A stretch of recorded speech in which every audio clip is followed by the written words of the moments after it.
Elijah and Moses has already moved, and it was only Jesus that stood. And the Bible said that he carried Peter and James and John in that glory. When you read it from the book of Luke, stay with me. I'm going to drop something that is apostolic. Now, as Jesus carried them in that glory, he charged them and said, tell no man of this vision until what happens? Until the Son of Man be risen from the dead. In other words, Peter, James, and John encountered that glory, literally. They encountered the glory.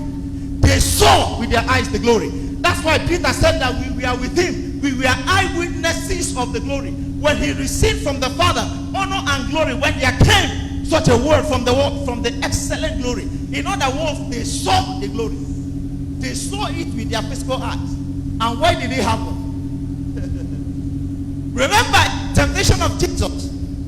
The Bible said that when the enemy took Jesus to an exceeding high mountain, he showed him the kingdoms of the world, the power and the glory of them in a moment of time.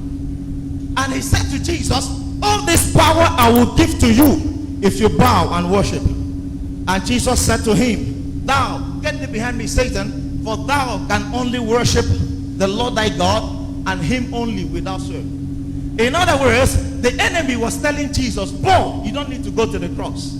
The same thing you want to encounter after the cross, I am going to give it to you if you can take a vow, and I'm going to give it to you in a moment. Watch this, Holy Ghost. If the enemy can tell Jesus that he does not need to go to the cross to encounter the glory, it means that if Jesus only encounters the glory at the resurrection, it means that God's power is not omnipotent. Stay with me. Stay with me. This is apostolic. If Jesus encounters the glory only at resurrection, it means that God's power is not potent. Why? Because the devil promised that he was going to give him the glory in a moment at the cross.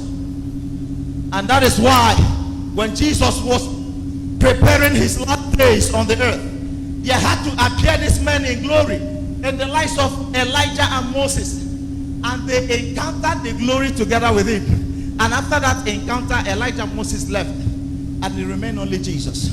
What is the dynamic of that encounter? It means that God said, I will make you walk in the glory before the resurrection, so that you may know that I am God and have the power to deliver whatever it is that the enemy gave to you before the cross.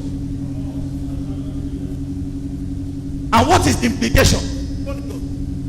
It means that God had to unveil a glory that was meant for the resurrection. God unveiled it at the Transfiguration. This glory was meant to be experienced when Jesus rises from the dead. But God made him to see that glory and walk in it before the resurrection.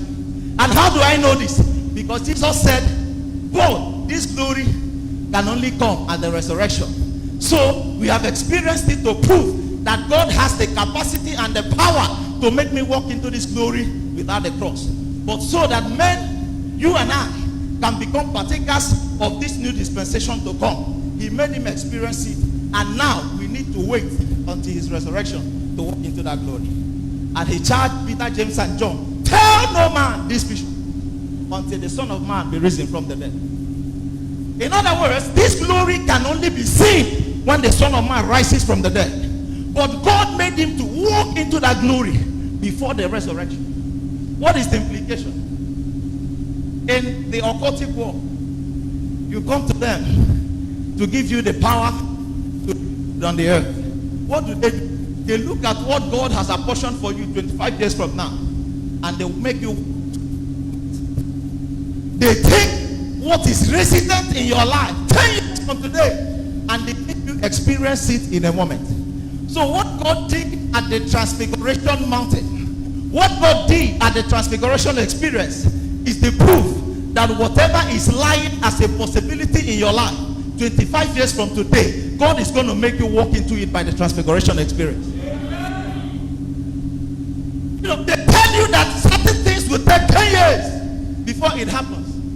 But when you understand the power of Transfiguration, you know that that thing that are waiting for 10 years from today, you can step into it right now. I prophesy to everyone in this house, whatever is lying as a possibility in your future, I declare that today you step into it. I declare that today you step into it. I declare that today you step into it.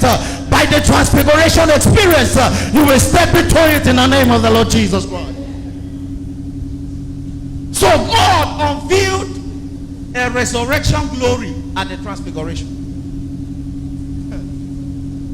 In other words, that thing you are waiting for 5 years from today, you can walk into it. And this is one of the dimensions of the apostolic realm.